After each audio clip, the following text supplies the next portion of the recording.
Madame, Monsieur, bonsoir. Et ravi de vous retrouver de SIA, devenu le temps de la Semaine nationale de la culture, le cœur politique, culturel et touristique du Burkina Faso. Sur la brèche ce dimanche, le docteur Jacques Tchamou-Biga, agronome de formation, universitaire, chercheur, ancien secrétaire général de l'UCAO, l'Université catholique de l'Afrique de l'Ouest, ancien secrétaire général de la Fondation Anselme Tchama Sanon pour la culture, la paix et le développement, maître assistant à l'Université Nazi Boni. Le docteur Tchamou-Biga est également fondateur d'un institut universitaire privé. Bonsoir docteur. Bonsoir monsieur. Et merci d'avoir accepté notre invitation. Merci de m'avoir invité. Depuis hier samedi, Bobo Dioulasso vit au rythme de la 19e édition de la Semaine nationale de la culture. Et nous sommes ensemble pour décrypter, commenter et analyser l'actualité de la semaine marquée justement par cette SNC. Mais avant, je voudrais que l'on s'accorde quelques minutes pour faire plus ample connaissance avec vous, en nous intéressant d'abord à votre parcours. Vous entrez à la fonction publique en 1977 comme agent technique d'agriculture spécialisé. Vous obtenez par la suite un diplôme d'ingénieur agronome et comme si cela ne suffisait pas, vous entreprenez des études en sciences sociales. Sanctionné par la suite par un doctorat de 3e cycle et un doctorat d'état thèse unique soutenu en 2017. Alors la question que je voudrais vous poser, qu'est-ce qui fait courir le docteur Tchamou-Biga? Bien, je voudrais d'abord préciser un certain nombre de choses pour que ça soit très clair. Je suis ancien secrétaire général de l'UCAO, unité universitaire à Bobo. Parce que si vous dites que je suis secrétaire général, il y a le secrétariat général de l'UCAO en tant que réseau, et maintenant il y a les unités universitaires. Donc moi j'étais le secrétaire général de l'UCAO, unité universitaire à Bobo Dioulasso. Merci pour la précision. Voilà. Maintenant, pourquoi, qu'est-ce qui me fait courir? Vous savez, l'homme est mu par un certain nombre de choses, et un certain nombre de motivations. Il est nécessaire pour moi, après avoir fait l'agronomie, il était nécessaire pour moi de comprendre ce que la société, notamment la société rurale. Donc, ce qui fait par exemple, ce qui m'a amené à faire de la sociologie à l'université de Ouagadougou et jusqu'à la thèse et les 2 thèses dont vous avez parlé. Donc, ce qui est important, c'est que nous sommes dans un monde où la connaissance, la compétence, pas forcément le diplôme, s'acquiert à travers la formation universitaire, la formation professionnelle, ainsi de suite. Donc c'est ça qui est le leitmotiv. Et ensuite, lorsque vous voulez servir votre pays, vous devrez avoir plusieurs compétences pour le servir efficacement au poste où vous êtes appelé à travailler. Donc c'est dans ce cadre-là, c'est pour mieux servir mon pays que j'ai fait la sociologie, notamment l'agriculture. Parce que vous savez, l'agriculture en tant que telle, c'est une science. Ok, la science des techniques de production végétale, agricole de manière générale. Mais cette science ne suffit pas pour amener le monde rural à produire comme on l'aurait souhaité si on ne connaît pas la mentalité du monde rural. Donc c'est pour cela, c'est pour découvrir la mentalité du monde rural, la société rurale, que j'ai été amené à faire la sociologie. Voilà. Quand on regarde votre parcours, on a ce sentiment que votre vie est une quête permanente. Aujourd'hui, que vous avez soutenu il y a à peine 1 an votre doctorat votre thèse unique, voilà, est-ce que vous avez le sentiment d'être arrivé à votre but? Non, généralement, lorsqu'un homme n'est pas mort, il n'est pas arrivé. Donc, je dirais que quand je serai arrivé, lorsque je serai mort, parce que là, je ne pourrai plus rien faire en tant que tel. Mais tant qu'on peut être utile à sa société d'une manière ou d'une autre, il faut toujours chercher à se perfectionner. Et ça, c'est une culture, comme on va en parler tout à l'heure, c'est une culture pour moi parce que depuis l'enfance, j'ai appris à aimer le travail manuel et le travail intellectuel. Et j'ai appris aussi à aller jusqu'au bout de l'effort. Par exemple, je suis maître assistant. Ça suppose que je pouvais être maître de conférences à défaut d'être professeur titulaire. Donc, pourquoi j'ai fait la thèse de doctorat unique? C'est parce qu'il y avait un verrou qu'il fallait faire sauter. J'ai un doctorat 3e cycle.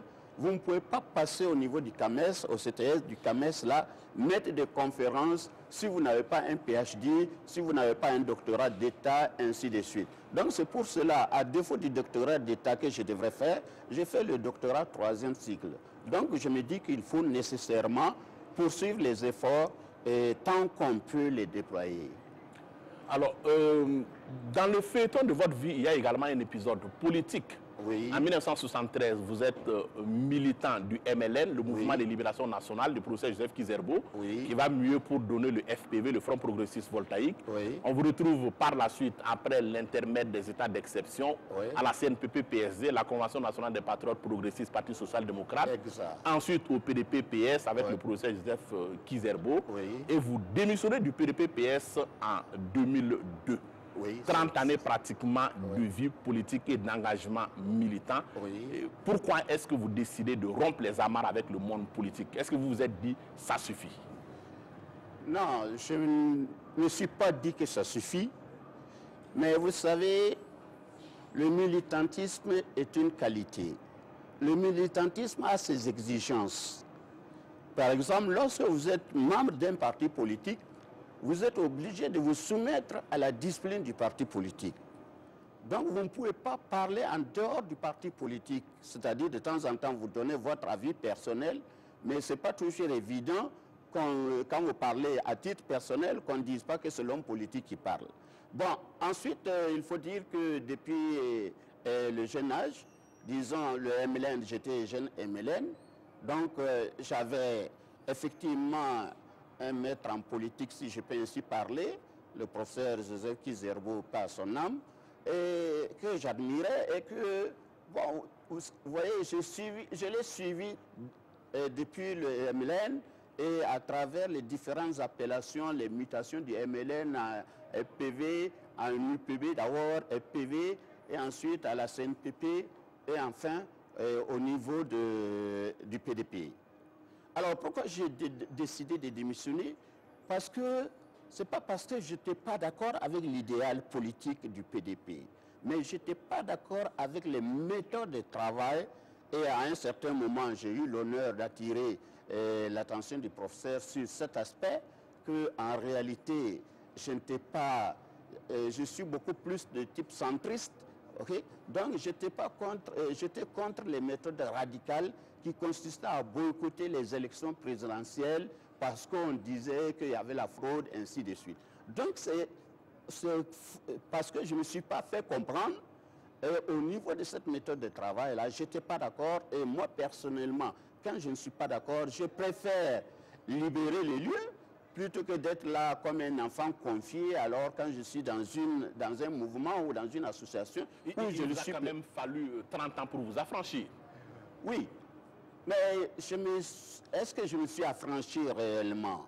Ce n'est pas parce que je n'ai pas actuellement, ou depuis 2002, je n'ai pas une carte politique, que je n'ai pas une position politique, que je n'ai pas, par exemple, une idéologie politique. Est-ce que l'engagement socialiste qui a fondé en fait votre arrivée sur le champ politique a toujours un sens pour vous aujourd'hui? Oui, parce que bon, lorsque nous parlons des différentes idéologies, le libéralisme, le socialisme, le communisme et autres, en réalité, chacun de nous se positionne par rapport à ses options, à sa vision du monde qui est nécessairement déclinée à partir de sa vision, de ses positions religieuses, de ses convictions religieuses et autres, et humaines.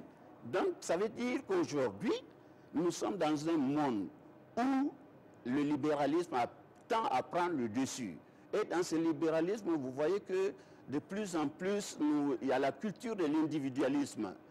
Alors que nos sociétés africaines ne sont pas de ce type de culture. Nos sociétés africaines sont des cultures de type solidaire. Ce qui fait que, vous voyez, si vous analysez les sociétés africaines traditionnelles, comme on le dit, je n'aime pas beaucoup le mot traditionnel, mais on constate qu'il y avait une solidarité effective au niveau du village. Par exemple, si vous avez un mariage, le mariage ne vous appartenait pas seul. Vous avez toute la famille, tous les amis, ainsi de suite.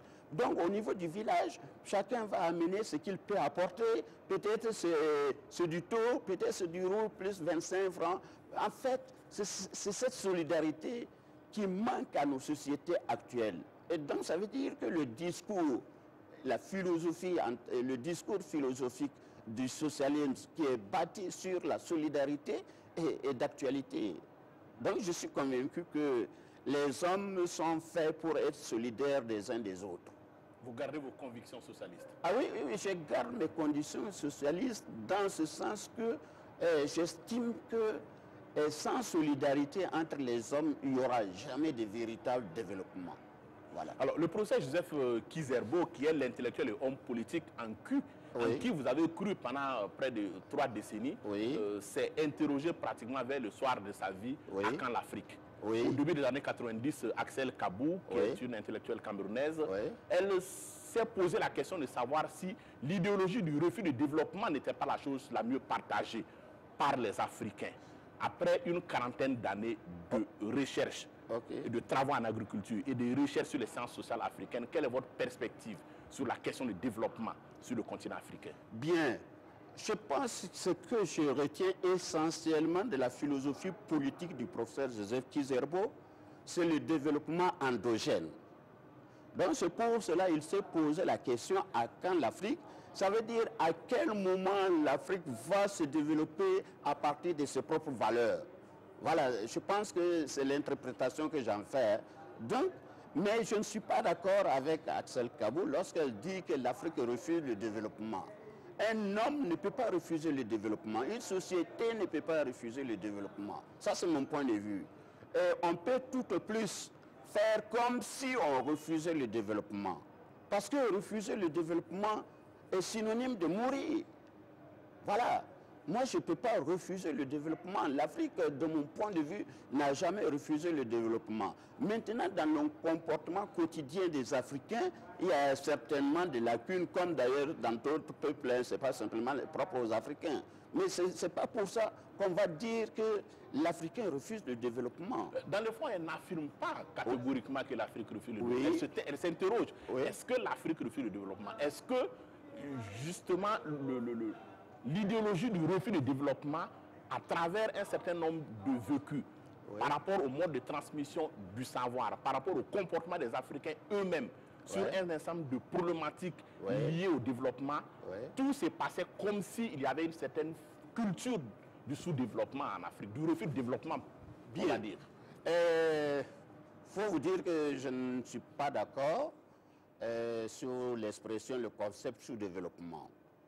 Si vous voyez que même ceux qui employaient ce terme-là ont tendance à parler des pays en développement. Alors maintenant, la question de fond, qu'est-ce que le développement? C'est ça la question. Est-ce que c'est parce que le Burkina, je prends mon pays, n'est pas encore, n'a pas été sur la Lune, qu'il ne fait pas son développement? Donc ça dépend. Donc moi je retiendrai que pour le moment, que le développement, c'est la recherche de la qualité de la vie, tant au point, disons, économique, politique, ainsi de suite. Aujourd'hui, nous avons vécu, nous voudrions que demain soit mieux. Et c'est ça le développement. C'est ce processus-là. Par rapport que vous avez mené, aujourd'hui, quelles sont les pistes de solutions possibles pour permettre à des pays comme le Burkina Faso, comme d'autres pays du continent, d'aller au développement? Bon, je parlerai de mon pays. Pour moi, si vous examinez la situation de notre pays, vous allez constater que nous n'avons pas beaucoup de ressources naturelles. Donc, du moins, nous avons des ressources naturelles limitées. Mais nous avons une ressource qui est impérissable et qui est renouvelable de génération en génération. C'est la ressource humaine. Donc, pour moi, le Burkina ne pourra se développer que s'il arrive à utiliser rationnellement, à former d'abord ses ressources humaines et à les utiliser pour son développement. En dehors de ça, il y a certains pays, bon, peut-être que je ne connais pas très bien, je sais qu'Israël n'a pas beaucoup de ressources naturelles comme on l'aurait souhaité. Mais Israël a mis l'accent sur les hommes. Voilà, c'est ça qui fait aujourd'hui, bon, si on peut ainsi parler, Israël est une puissance. Donc pourquoi pas nous, hein? Si nous mettons, par exemple, vous voyez, lorsqu'on fait la situation de notre pays, vous avez près de 3 millions en Côte d'Ivoire, près de 2 millions au Ghana. Mais supposez qu'à un seul instant, okay, que c'était des ressources humaines formées, ayant des compétences avérées. Je ne dis pas qu'elles n'ont pas les compétences avérées, hein, mais je dis, mais ça serait vraiment un levier du développement pour notre pays. Voilà un peu ma conception. Donc je dis, à l'heure actuelle, le pays doit mettre beaucoup l'accent sur l'éducation, la formation des jeunes qui constituent l'avenir de notre pays. Alors on dit l'Afrique si fière de sa culture dans un monde en mutation où les modes de pensée et les cultures tendent à s'uniformiser. Quel avenir pour les cultures africaines? Bon, d'abord, il faut que les Africains prennent conscience qu'ils ont une culture.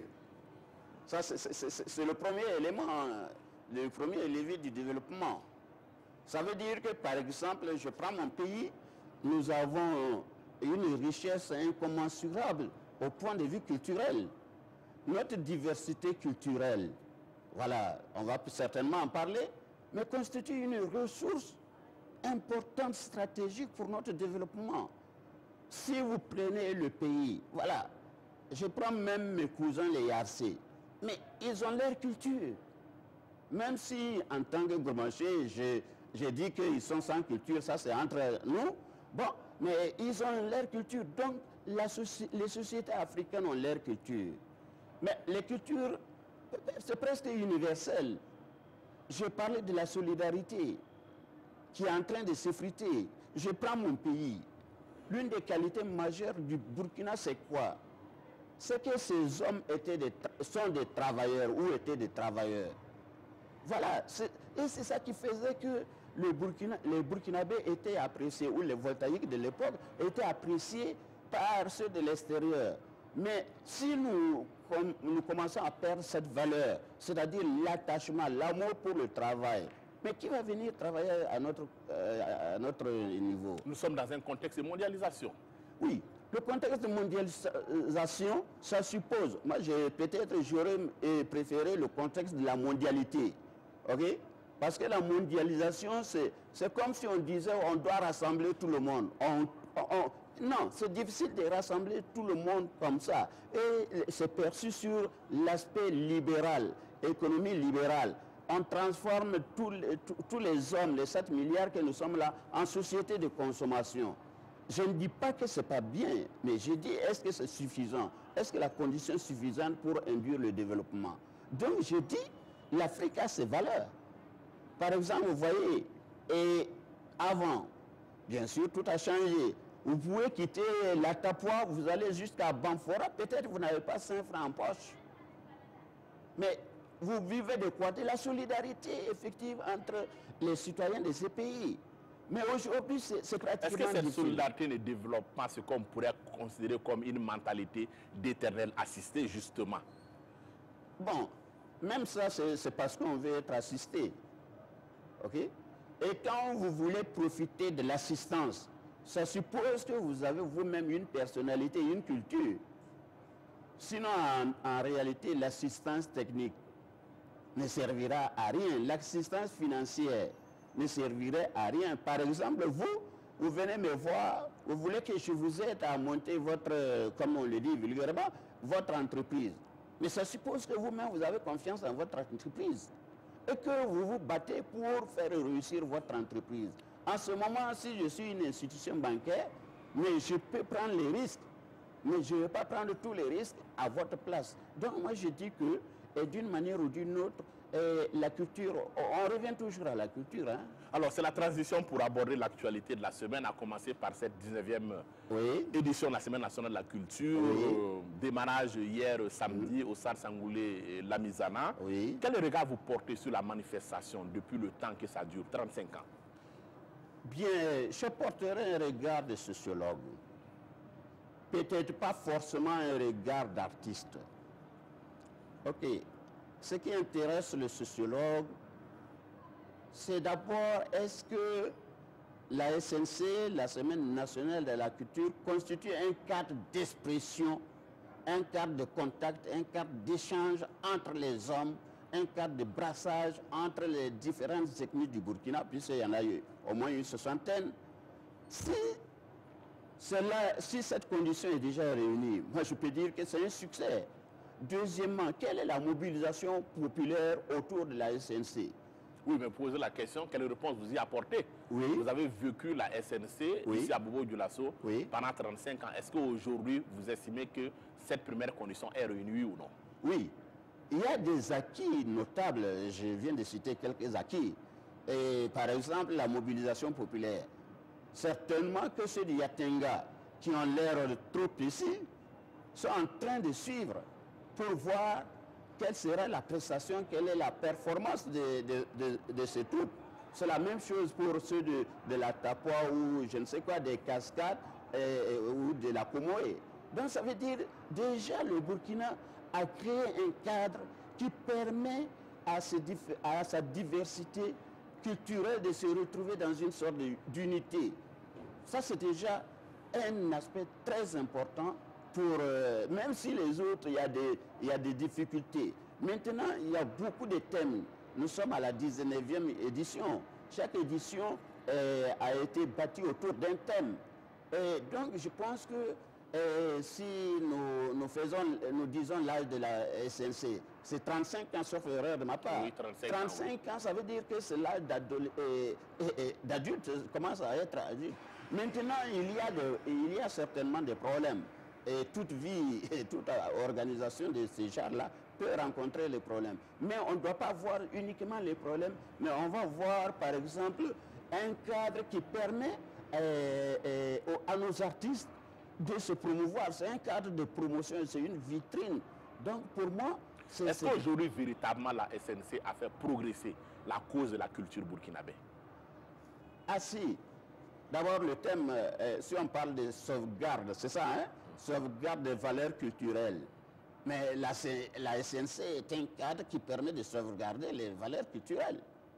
Si vous prenez les différents axes ou les différentes activités qui sont menées, nous avons par exemple la communauté, comment on appelle, les communautés. Là où les villages de communautés. Les villages de communautés. Là où les Yarcés vont venir taquiner leurs cousins à plaisanterie, les Gourmachés. Là où les Gourmachés vont dire aux Soraï qu'ils sont leurs patrons, et qu'ils vont dire aux Touaregs qu'ils sont leurs patrons. Donc c'est déjà... Et ensuite, vous avez vu par exemple hier, le défilé. Peut-être je ne suis pas très fan, si je peux ainsi parler, des défilés, mais vous avez vu, il y a l'expression de la diversité culturelle. Et je pense que c'est déjà bien que par exemple, ceux du Senou, ceux de la Tapua, ceux de la, comment on appelle, de la Comoé, ou je ne sais quelle province, se côtoient pour dire que moi je suis burkinabé. C'est d'abord l'affirmation de ça. Tout est bien, tout est beau dans le meilleur des mondes possibles. Non, je n'ai pas dit que la SNC, il n'y a pas de limites objectives. Les limites objectives, par exemple, une des limites, c'est que la biennale, on devrait voir, je ne sais pas combien d'artistes on a pu promouvoir depuis 35 ans. Certainement, il y en a. Ok?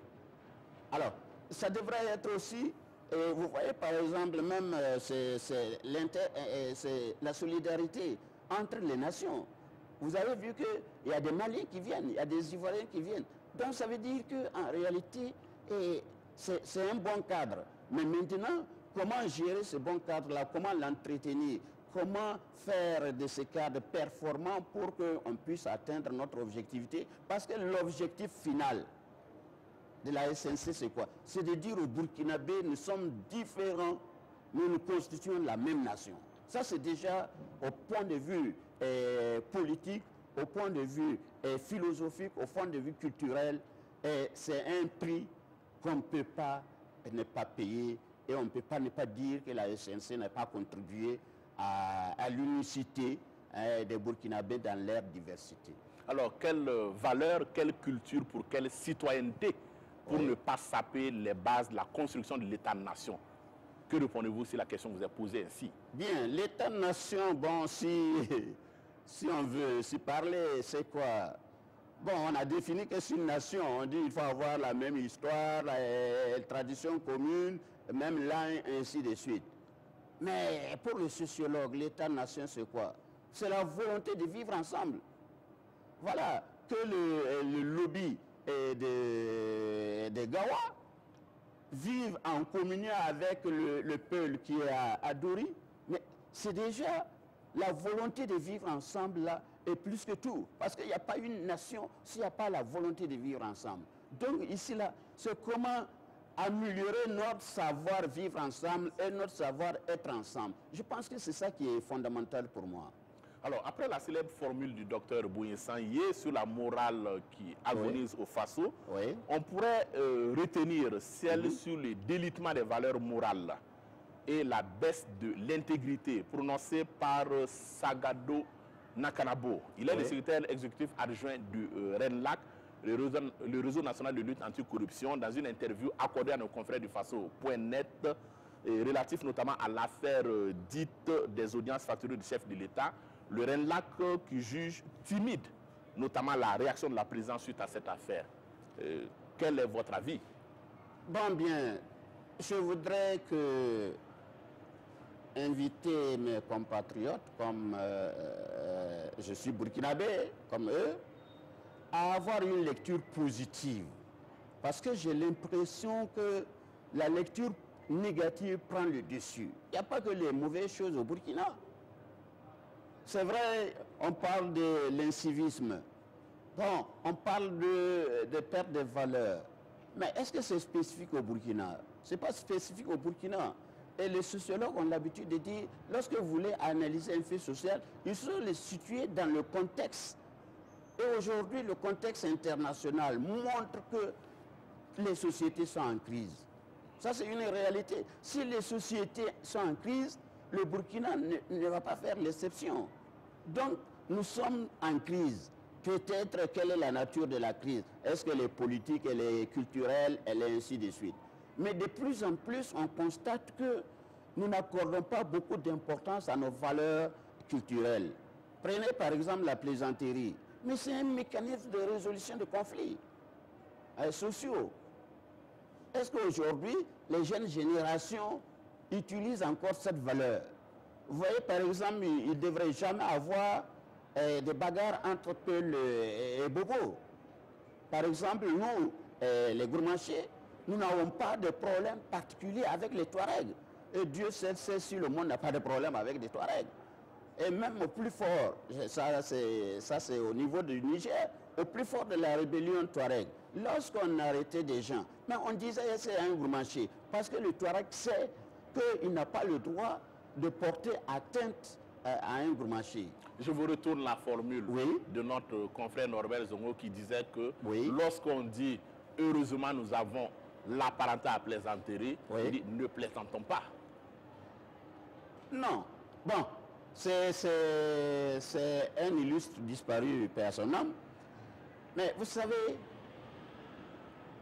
je vais prendre des cas précis. J'aime partir des cas précis.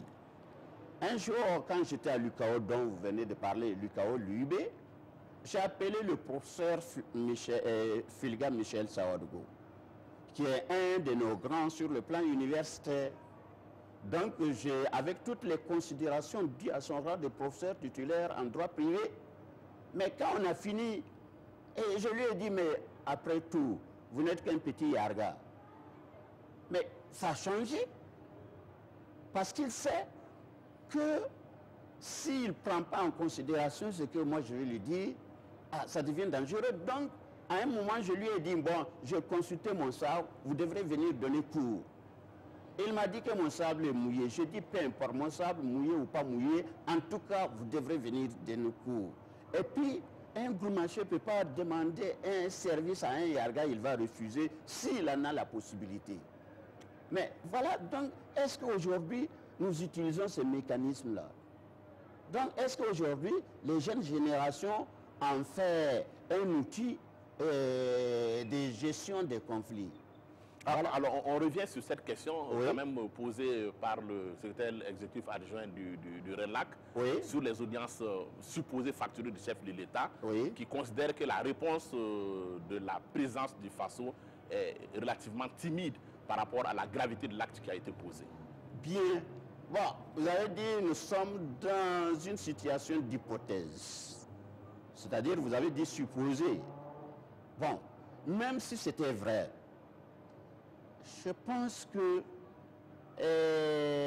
d'une manière ou d'une autre, le président du FASO, qui est là, pourquoi on en parle tant? On en parle tant parce que on voudrait que la présidence du FASO soit le modèle des sociétés. Donc, ce qui fait que les moindres erreurs ou les moindres fautes au niveau de la présidence du FASO, on en fait un déballage, ainsi de suite. Je ne sais pas. Maintenant, il faudrait supposer, on peut se poser des questions. J'ai dit que, comme nous sommes dans le cadre des hypothèses, le travail d'un chercheur, ce sont des hypothèses. Est-ce que c'est le président du FASO lui-même qui a donné instruction de facturer? Ça, je ne sais pas. Bon, si la chose pour le moment n'est pas présentée comme ça. Non, mais pourquoi on parle de la présidence du FASO? Quand on parle de la présidence du FASO, on parle de la tête.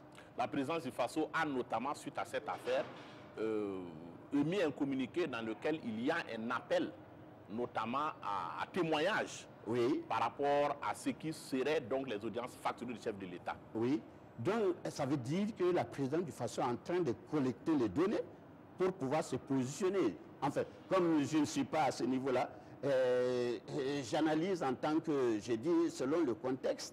Donc ça veut dire que d'une manière ou d'une autre, si ça s'avère vrai, c'est sûr que le président du FASO prendra les dispositions.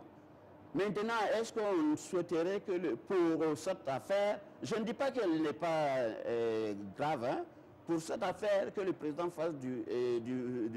du FASO fasse un discours à la nation parce qu'il y aurait des factures, les audiences facturées. Je n'en sais rien. Moi, je ne serai pas pour cette manière de voir. Je dis simplement qu'on demande à le président du FASO d'établir les faits et de gérer cette situation qui lui porte plus ou moins ombrage. Hein. Ça, c'est ce que je pense. Bon, pour qu'on sache quelle est la vérité dans cette affaire.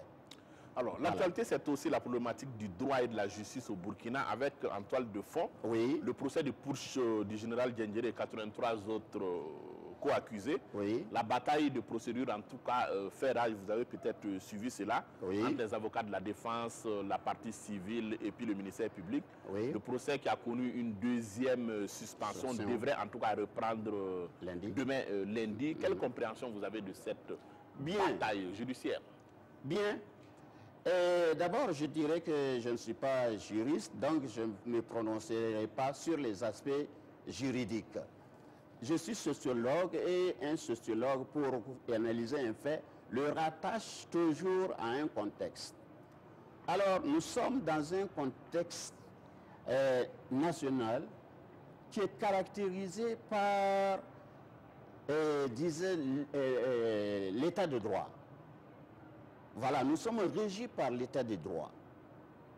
Et vous savez que l'état de droit, depuis Aristote, donc depuis l'Antiquité, en passant par Montesquieu, l'esprit des lois, on a dit qu'il y a une séparation des pouvoirs.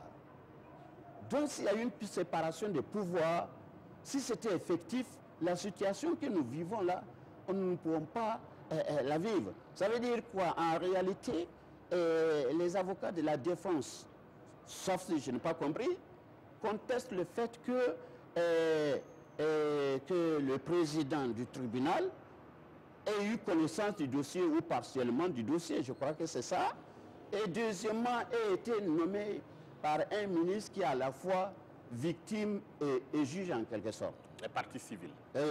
Partie civile, c'est ça. Donc, partie civile, ça veut dire qu'il a été victime. Ça veut dire qu'effectivement, lors des événements de ce coup d'État, le ministre Bagoro a été séquestré. Ça, ce sont des faits. Maintenant, les autorités du pays ont affirmé plusieurs fois qu'elles vont, je parle de l'exécutif. L'exécutif ne doit pas s'immiscer dans le judiciaire. Comme l'exécutif ne s'immisce pas dans le législatif. Donc, s'il y avait une séparation nette de pouvoir, peut-être la procédure de nomination n'allait pas être un décret. Je dis peut-être. Hein. Donc là, il y a un problème. Ce n'est pas une question de querelle de personnes, c'est une question de... En tous les cas, le Conseil constitutionnel a répondu sur la question et cette procédure de nomination ne pose pas problème. Ça ne pose pas problème. Mais ça, c'est le droit. Mais quel est l'imaginaire social? Qu'est-ce que le peuple pense de ça? C'est ça aussi c'est important. Nous disons le juridisme, c'est bien. Mais il y a la réalité sociale aussi. Donc, parce qu'en réalité, il faut qu'on se dise quel est l'objectif de ces jugements-là. L'objectif fondamental, c'est de connaître la vérité. Et connaître la vérité, ça suppose qu'il y a des débats contradictoires entre les protagonistes. Hein? Donc, il y a un débat contradictoire. Mais si, par exemple, un des acteurs dit qu'il va se taire, ok? Est-ce qu'il peut avoir débat contradictoire? Je ne sais pas. Hein? Donc, il y a en tout cas, en début de semaine, les avocats de la défense ont animé une conférence de presse pour s'interroger notamment sur la volonté réelle du pouvoir à aller au jugement dans le dossier du putsch du 16 septembre. Est-ce que c'est une question que vous comprenez? Est-ce que ce sont des interrogations que vous comprenez? Oui, moi je comprends, je ne prends pas position. Hein. Je comprends en tant que sociologue, j'analyse le contexte. Nous sommes dans un contexte de méfiance. On ne se fait pas confiance. Si on se faisait confiance que le président du tribunal soit nommé par le ministre ou par quelqu'un d'autre, il ne devrait pas avoir de problème. Mais comme on ne se fait pas confiance, donc c'est là le problème sociologique. Hein. Lorsqu'on ne se fait pas confiance, est-ce qu'on peut aller ensemble? Donc le problème est là-bas. Ensuite, est-ce qu'à l'heure actuelle, ça c'est de manière générale, est-ce que le peuple burkinabé, dans son ensemble, comprend cette question de procédure? Mais on sait qu'un jugement n'est rien d'autre, comme dirait le sociologue Georges Grivich. En fait, c'est la complémentarité dialectique. Ça veut dire qu'un jugement, le fondement du jugement, c'est la contradiction entre les parties. Mais s'il n'y a pas de contradiction entre les parties, bon, je pense qu'il y a certains qui assimilent l'actuelle situation à celle qu'on a vécue au Sénégal, le cas du Sénabré. Mais Sénabré, il a exercé son droit au silence. Mais on a désigné des avocats pour le défendre. Donc ça veut dire que ici, si la défense refusait de parler, je ne sais pas si notre compatriote là, hein, qui a présidé ce tribunal-là, aurait pu arriver au résultat auquel nous sommes parvenus. En tout cas, à l'inverse, c'est que les querelles de procédure sont suscitées dans l'entendement d'une partie, en tout cas de l'opinion par la défense, apparaissent comme du dilatoire, l'extériorisation d'une volonté d'empêcher qu'on aille au fond de l'affaire. C'est aussi la position contraire. Mais écoutez, vous savez, il y a des préalables. Si on ne s'entend pas sur les préalables, comment on va aller sur le fond? C'est ça, c'est ça. Moi, je m'interroge, hein. Je dis, je ne prends pas parti, j'essaie de comprendre. Il y a des préalables.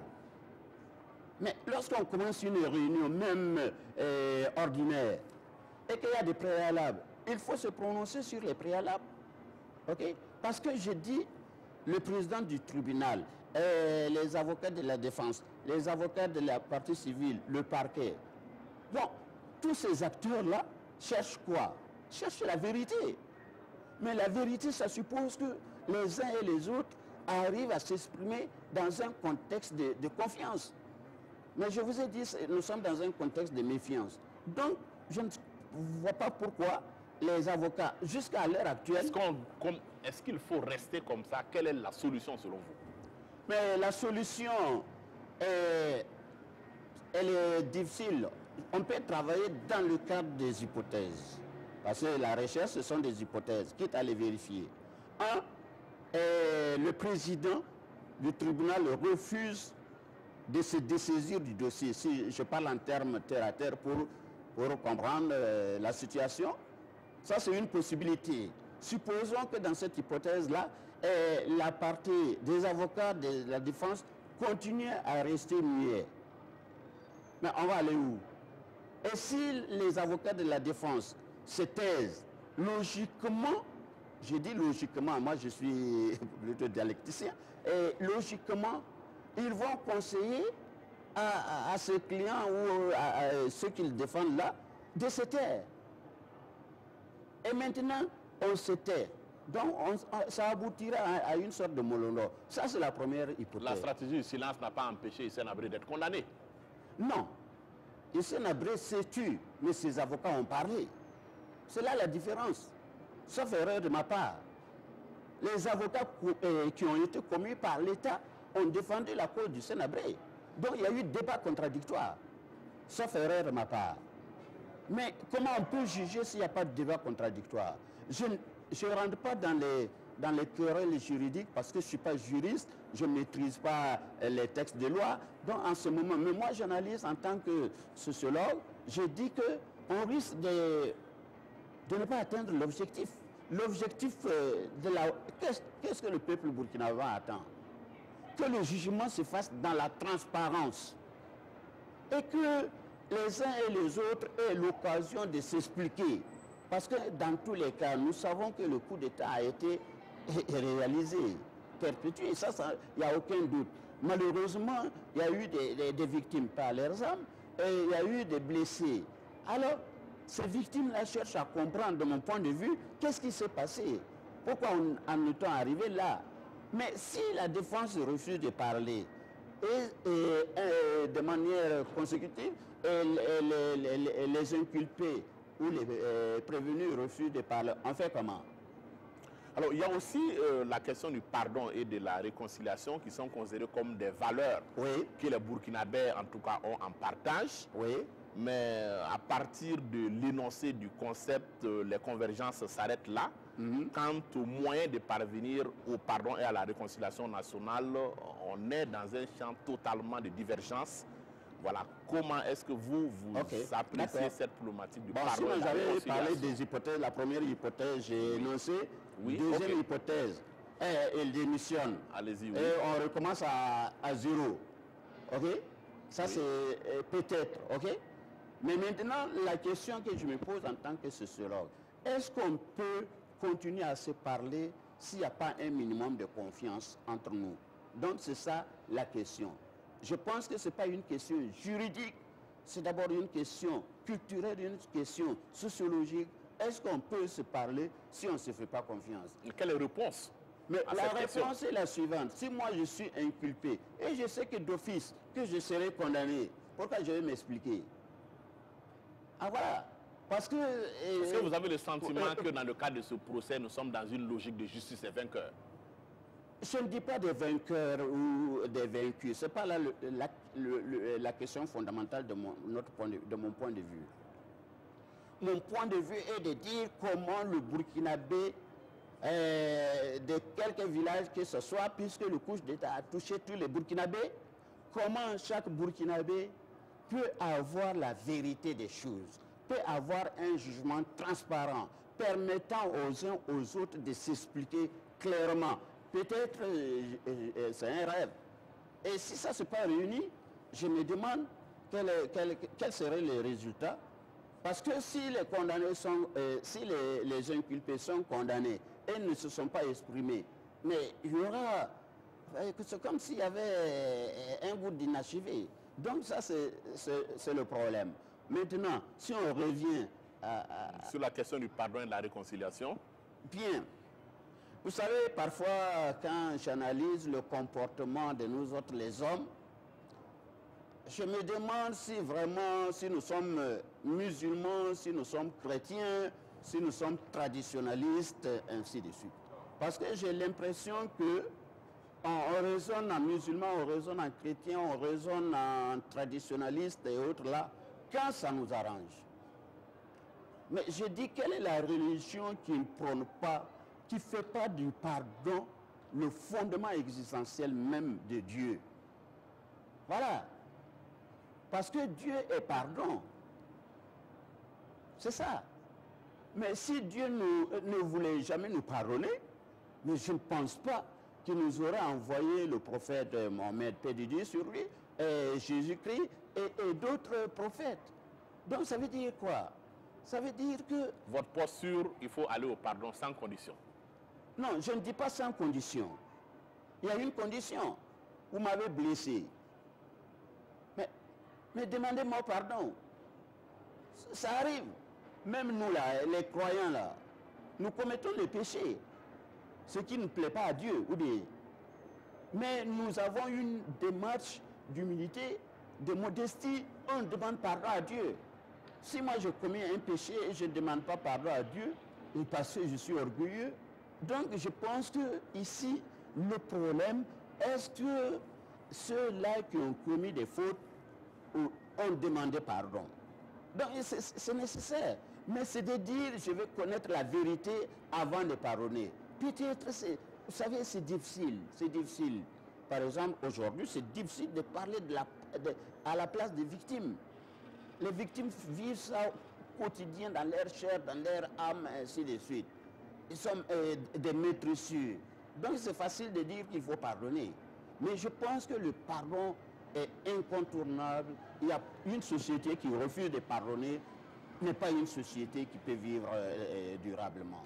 Alors, l'actualité, c'est aussi la question orale sur le fonds commun. Oui. Voilà, posée au ministre de l'économie et des finances, au ministre de l'économie, des finances et du développement dans le contexte de remise à plat de la rémunération donc, des fonctionnaires. Question du député Ousseyni Tamboura à Rosine Sori Koulibaly.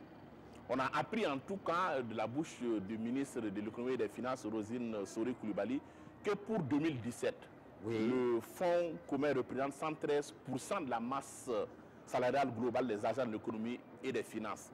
Et qu'un agent de catégorie E, c'est-à-dire au plus bas de l'échelle de la fonction publique, gagnerait par le biais de ce fonds commun 4 500 000 francs CFA en plus de son salaire, ce qui est supérieur au salaire annuel d'un fonctionnaire de catégorie A1 dans une autre administration publique ou dans un autre corps de métier. Qu'est-ce que vous pensez de cette affaire de fonds commun? Bon, je ne connais pas le fond du dossier, mais j'évite de faire l'amalgame. Vous avez donné les chiffres. Oui, vous avez les chiffres. Mais les chiffres, ça c'est de l'économie. OK? Mais la question qu'il faut se poser, de mon point de vue, est-ce que ce fonds commun communautaire qui sert à des agents d'un groupe donné, c'est ça, d'un corps donné, est-ce que ce corps-là travaille dans les mêmes conditions que, par exemple, je prends un douanier, est-ce qu'il travaille dans les mêmes conditions qu'un insisteur qui est dans sa classe? Alors, c'est ça qui rend complexe le problème. Est-ce que, par exemple, un professeur d'université, il travaille dans les mêmes conditions qu'un policier ou je ne sais quel agent de l'économie? OK? Donc c'est ça un peu le problème. Est-ce que celui qui travaille sur le domaine foncier, c'est la même chose qu'un infirmier? Donc c'est ça qui rend complexe le problème. Donc ça veut dire que même si on dit qu'il faut refondre tout, mais vous savez bien, ça c'est pas moi qui l'ai dit, vous savez bien que les recettes, les richesses du Burkina viennent d'où? Les recettes du Burkina sont constituées essentiellement de quoi? Ce sont les taxes douanières. Donc ça veut dire que si, par exemple, ces corps-là ne fonctionnent pas, ça veut dire qu'on va avoir l'effet contraire. OK? Si on dit que, par exemple, cette année, la douane, dans sa globalité, doit faire rentrer 100 milliards, et que les agents de ce corps-là ne travaillent pas parce qu'ils ne sont pas motivés, ils font rentrer 30 milliards. Mais on a 70 milliards à rechercher. Donc, c'est pas si simple que ça de mon point de vue. En tout cas, le ministre Sori Coulibaly dénomme au total 21 fonds communs répartis dans différents ministères et institutions. Celui de son département est évalué à 55 milliards de francs CFA en 2017, soit l'équivalent du coût de réalisation de 2 hôpitaux, comme celui du district de Bogodogo. Comment est-ce que vous analysez ces chiffres? Bon, vous savez, vous voyez, par exemple, en économie, on donne des chiffres. Mais l'économie, l'agent économique, c'est d'abord un agent social. C'est un humain. Ah oui, l'économie ne peut marcher que si l'homme marche. Donc, c'est ça qui fait qu'il ne suffit pas de voir. C'est ça qu'on appelle l'économisme. Bon, la philosophie qui veut que tout est économique. Mais ce n'est pas... C'est vrai, mais ça a des limites. L'économie est assurée par qui? Ce sont les agences économiques. Les agences économiques, c'est qui? Par exemple, les institutions bancaires, ce sont des agences économiques. Les ménages, ce sont des agences économiques. Mais ce sont des hommes. Donc, moi, je dis, il faudrait... Et pourquoi, à un moment donné, le même État a trouvé nécessaire de créer ces fonds communautaires? Ça répondait à des besoins donnés. Ou bien, est-ce que ça veut dire aujourd'hui, la question est de savoir, est-ce que ces besoins-là existent aujourd'hui ou n'existent pas? Si ces besoins n'existent pas, mais il n'y a même pas de débat, on supprime. Mais si ces besoins existent, alors en supprimant, supposons qu'on aille jusqu'à la décision de supprimer. En supprimant, est-ce qu'on ne crée pas un autre problème? Par exemple, je prends, dans le cadre de l'économie,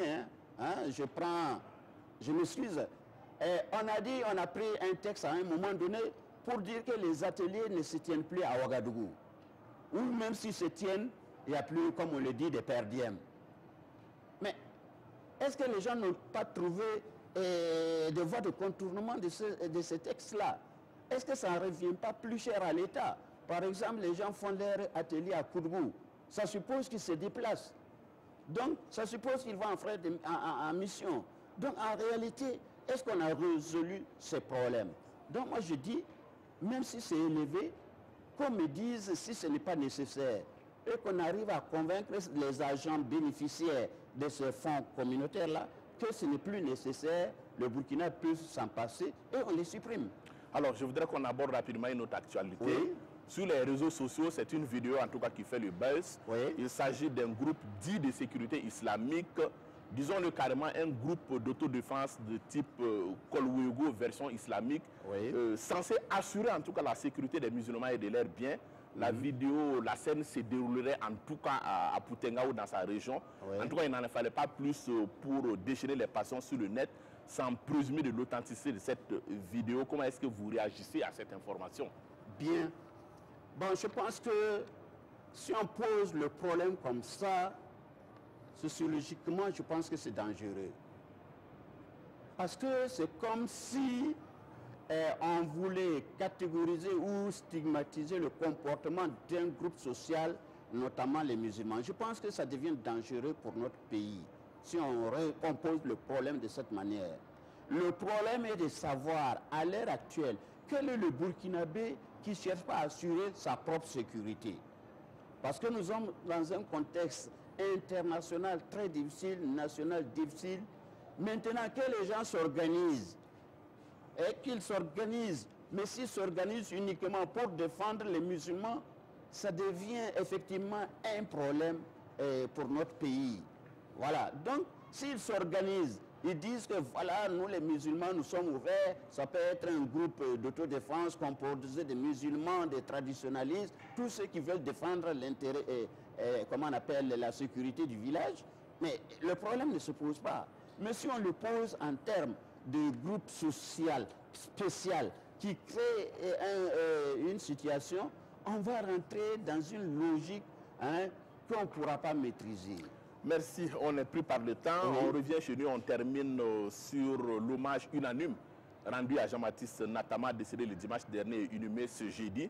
Oui. Un patriote qui s'est donné pour son pays, selon le président du Faso, Roch-Marc Christian Kaboré, Oui. qu'il a élevé à la dignité de grand officier de l'ordre national. Oui. Qu'est-ce que vous retenez de l'homme? Bien, D'abord, j'aimerais dire, j'ai prie Dieu de l'accueillir dans son royaume pour le repos éternel. J'aimerais présenter mes condoléances, m'associer à l'ensemble des Burkinabés pour présenter mes condoléances à la famille éplorée, la famille au sens biologique du terme, la famille au sens politique du terme. Bon, en fait, personnellement, j'ai connu Jean-Baptiste parce que quand il était jeune officier et qu'il était à Bourou, il était fréquent chez moi. Ensuite, on s'est perdu de vue et entre-temps, quand il a été nommé directeur de cabinet de la présidente de l'unité africaine, l'UA, en fait, pendant la période de la transition, nous avons beaucoup échangé. Échangé par mail, échangé par SMS. Par exemple, une de ses caractéristiques, lorsque je voyais un message à 4 heures du matin, je savais bien que ça venait de Jean-Baptiste notamment. Donc ça veut dire que, en fait, ce que je retiens de lui, c'est d'abord un homme qui était humble. Voilà, ça c'est un des caractères. C'est un homme qui était ouvert et qui acceptait les débats contradictoires. Bien souvent, on n'était pas d'accord sur les points de vue, mais il a accepté de discuter avec moi sans me taxer de ceci, cela, alors que c'est une des habitudes des Burkinabés. Une fois que vous n'êtes pas d'accord avec lui, bon, on vous met, c'est comme si vous étiez contre la personne. Donc, voilà. Donc, ensuite, c'est un travailleur. Ça, il faut le reconnaître. Bon, ensuite, c'est un écrivain. Ça veut dire un écrivain qui cherchait à partager ce qu'il avait, ce qu'il connaissait, ainsi de suite. Donc, je pense que sur le plan politique, c'était un engagé politique. Il était convaincu de ses convictions politiques. Bon, entre-temps, il m'avait dit de revenir à la politique. Bon, j'ai hésité. Ça veut dire qu'on se connaissait. Donc, c'est une grande personnalité que le pays a perdue et que la terre du Burkina lui soit légère. Merci, docteur Tchamobiga, d'être passé sur ce plateau. Merci. On s'arrête là pour aujourd'hui. Merci de m'avoir invité. Madame, monsieur, c'est la fin de votre émission que j'ai eu beaucoup de plaisir à vous présenter depuis le palais de la culture de Bobo Dioulasso. Bonne suite de programme sur la RTB. Bonne fête de la culture. Bonsoir.